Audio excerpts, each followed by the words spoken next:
Long ago and far away, there lived a young pretty girl, Ella. Her mother was dead and her father had married a widow with 2 daughters. One day, Ella's father had to go on a long trip. He asked Ella to take care of her stepmother and stepsisters. Ella's stepmother scolded her always. All her love, kind thoughts and every home comfort were for her own daughters. Ella had to work hard all day to make everyone happy. But her life was very miserable. Only in the evenings, Ella was allowed to sit for a while near the cinders.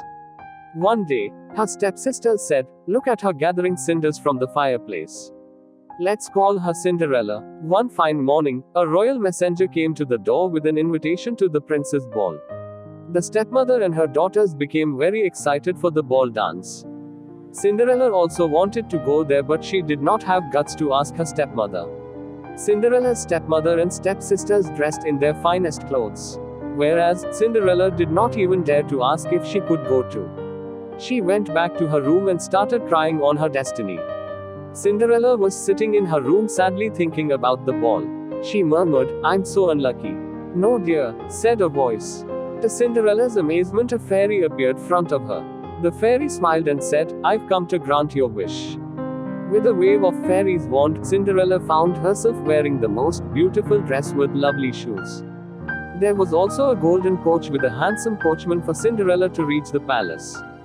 Cinderella could not believe her eyes. She was very happy. "Thank you, Fairy Elf," Cinderella said and stepped into the coach.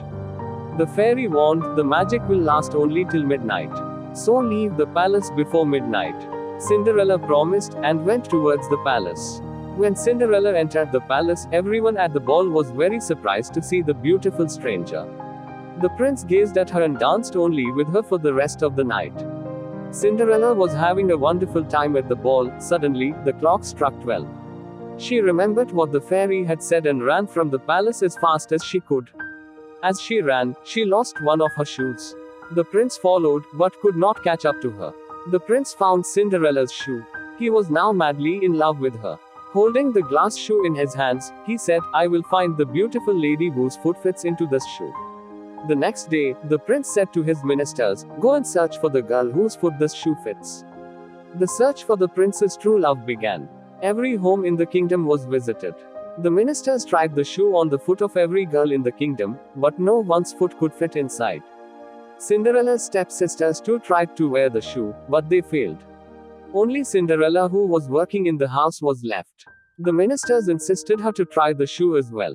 When Cinderella wore the shoe, to everyone's amazement, it fitted perfectly. The prince was happy to find his love. He took Cinderella to his palace. Cinderella married the prince and lived happily ever after.